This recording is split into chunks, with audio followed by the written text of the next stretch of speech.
पर है जिनका नाम शायद आपने पहले कभी नहीं सुना होगा। हम्म। और सच कहूं तो जब मैंने ये लेख पढ़ना शुरू किया तो मेरे दिमाग में भी पहला सवाल यही आया कि मैंने पहले कभी विनय कुमार सिन्हा का नाम क्यों नहीं सुना।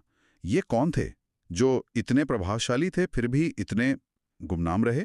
और यही बात उन्हें आज के दौर में और भी खास बना देती है। हाँ जी।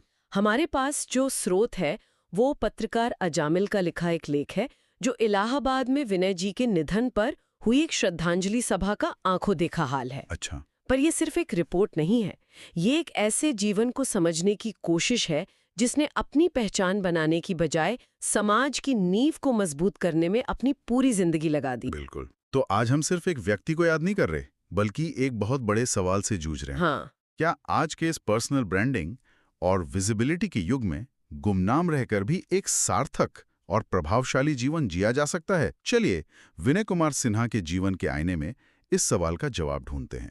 तो शुरुआत यहीं से करते हैं कि आखिर ये विनय कुमार सिन्हा थे कौन?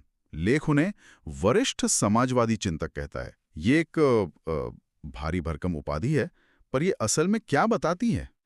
समाजवादी शब्द का मतलब तो आज बहुत बदल गया है। आपने बहुत सही मुद्दा उठाया।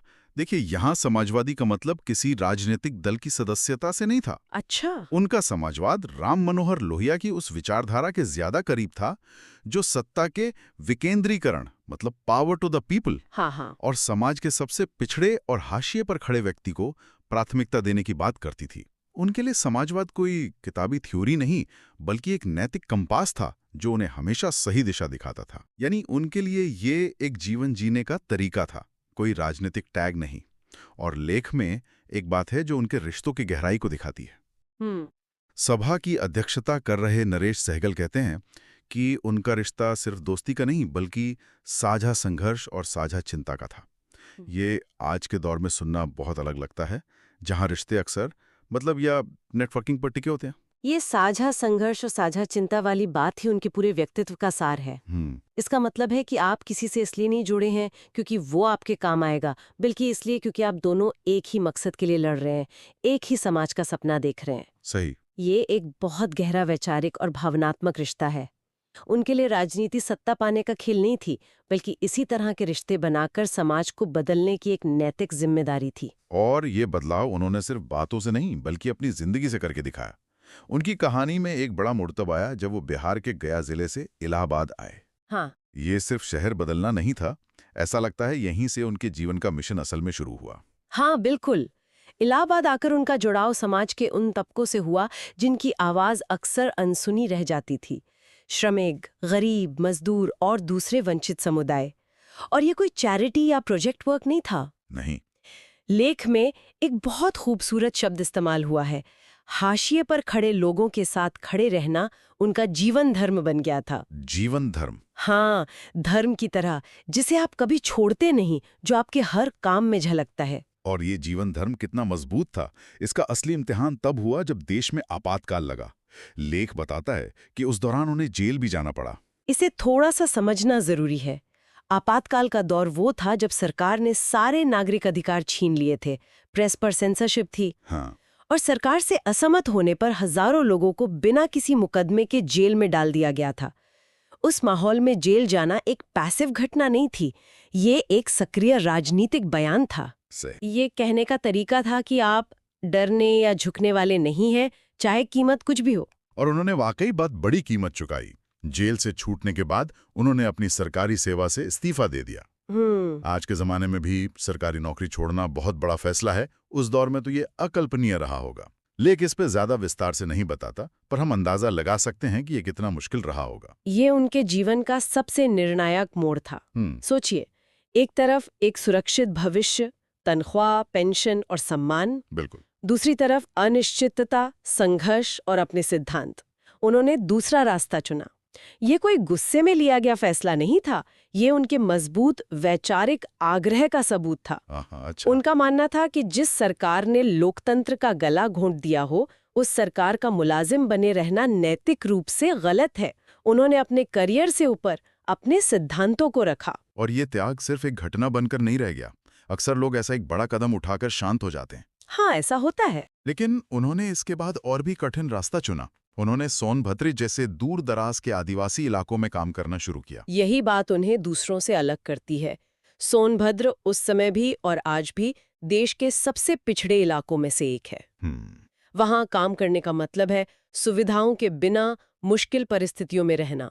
उनका ये कदम दिखाता है कि वो सिर्फ विरोध की राजनीति नहीं कर रहे थे, बल्कि एक वैकल्पिक रचनात्मक समाज बनाने में भी यकीन रखते थे। सही बात है।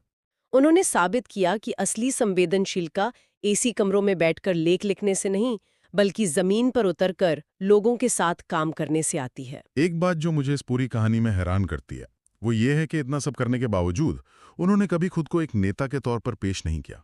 कभी नहीं। उन्होंने कभी किसी पद या मंच की आकांक्षा नहीं रखी।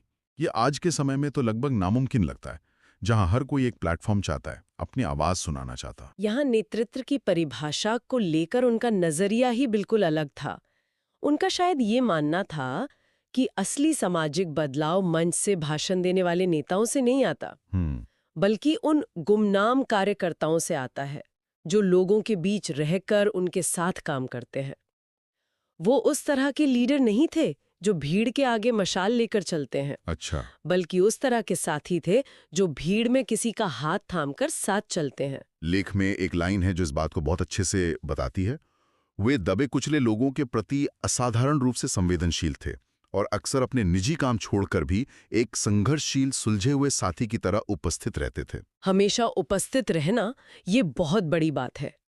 इसका मतलब है कि वो एक ऐसे मजबूत सहारे की तरह थे जिस पर कोई भी कार्यकर्ता या जरूरतमंद इंसान भरोसा कर सकता था। उन्होंने खुद को कभी किसी आंदोलन या संगठन से बड़ा नहीं समझा। ये खामोश नेतृत्व का एक बेहतरीन उदाहरण है जो आज के शोर शराबे वाले मैं पर केंद्रित नेतृत्व के मॉडल को एक चुनौती देता है। लेकिन क्या इस तरह की खामोश नेतृत्व की अपनी कुछ सीमाएं नहीं हैं?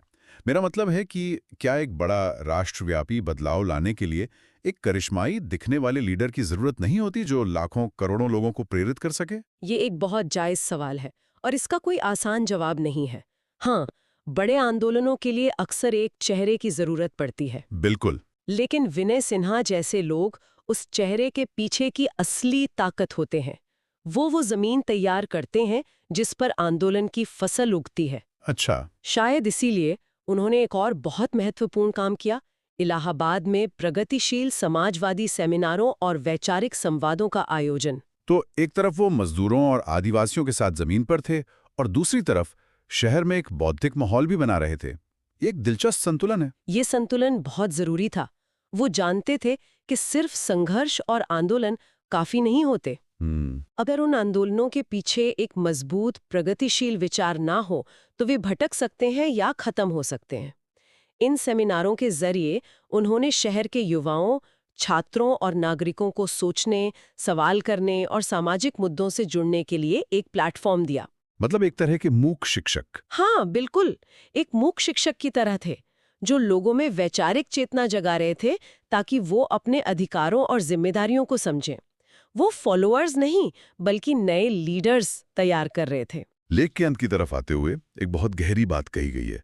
श्रद्धांजलि सभा में मौजूद लोगों ने महसूस किया कि विनय सिन्हा जैसे लोग समाज की अदृश्य रीढ़ होते हैं। ये एक बहुत ही सटीक और शक्तिशाली उपमा है ना? हमारे शरीर में रीढ़ की हड्डी हमें सीधा रखती है, हमें सहारा देती है, लेकिन वो कभी दिखाई नहीं देती। विनय सिन्हा जैसे लोग समाज में ठीक यही भूमिका निभाते हैं।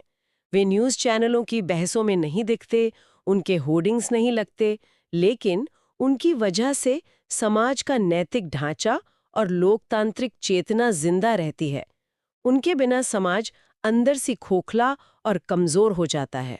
ये अदृश्य रीढ़ वाली बात बहुत सोचने पर मजबूर करती है। आज के दौर में जब हर कोई इन्फ्लुएंसर बनना चाहता है, जहां प्रभाव को फॉलोअर्स और लाइक्स में गिना जाता है, वहां कोई व्यक्ति जानबूझकर अदृश्य रहना क्यों चुनेगा? शायद इसलिए क्योंकि सच्ची मजबूती दिखाने में नहीं बल्कि चुपचाप सहारा देने में होती है। ये आज के नेतृत्व के विचार को पूरी तरह से पलट देता है। सही। ये कहता है कि आपका काम आपके नाम से बड़ा होना चाहिए। लेख में ये भी कहा गया है कि उनके जाने से जो वैचारिक और मानवीय खालीपन आया है, उसे भरना आसान नहीं होगा। क्योंकि जब ऐसा कोई व्यक्ति जाता है तो सिर्फ एक इंसान नहीं जाता, बल्कि एक पूरा इकोसिस्टम, एक पूरा सपोर्ट सिस्टम बिखर जाता है जो उन्होंने अपने आसपास बनाया था। तो अंत में इस पूरी चर्चा से और उस लेख से, उनकी विरासत से हम आज क्या सीख सकते हैं? उनकी विरासत बहुत साफ है। ये सिखाती है कि इतिहास के सही पक्ष में खड़े होने के लिए आपको किसी पद, पावर या पैसे की जरूरत नहीं होती। सही। आपकी नीयत और आपका लगातार काम करना ही काफी है। उनका जीवन एक खामोश विद्रोह है उस सोच के खिलाफ जो कहती है कि आप तभी कुछ बदल सकते हैं जब आपके पास सत्ता हो। उन्होंने दिखाया कि असली सत्ता सिद्धांतों पर टिके रहने में है। लेख का समापन 2 मिनट के मौन से होता है, लेकिन लेखक अजामिल कहते हैं कि वो मौन एक संकल्प भी था। ये बहुत बात मायने रखती है। बहुत मायने रखती है। हाँ, क्योंकि सच्ची श्रद्धांजलि सिर्फ यादों में नहीं होती, बल्कि उस विरासत को जिंदा रखने में होती है। वो मौन सिर्फ दुख जताने के लिए नहीं था, नहीं, बल्कि एक सामूहिक प्रतिज्ञा थी कि उनके दिखाए रास्ते पर चलने की कोशिश की जाएगी। यह संकल्प था कि समाज को जोड़ने और न्याय के लिए संघर्ष करने के उनके काम को आगे बढ़ाया जाएगा। यही इनके जीवन को दिया गया सबसे बड़ा सम्मान था। तो आज हमने विनय कुमार सिन्हा के जीवन के माध्यम से एक ऐसे व्यक्तित्व को जाना जिनका प्रभाव उनकी प्रसिद्धि से कहीं ज्यादा गहरा था। उन्होंने दिखाया कि सच्ची ताकत सुर्खियों में रहने में नहीं, बल्कि चुपचाप जमीन पर काम करते रहने में है। और उनकी कहानी हमें ये भी याद दिलाती है कि समाज को बनाने वाले नायक सिर्फ वही नहीं होते जिन्हें हम हर रोज अखबारों में देखते हैं। असली नायक वे भी होते हैं जो चुपचाप बिना किसी श्रेय की उम्मीद किए समाज की दरारों को भरने का काम करते रहते हैं। वे अदृश्य हो सकते हैं, पर उनका काम हमेशा दिखाई देता है। ये चर्चा एक बहुत ही महत्वपूर्ण सवाल के साथ हमें छोड़ जाती है।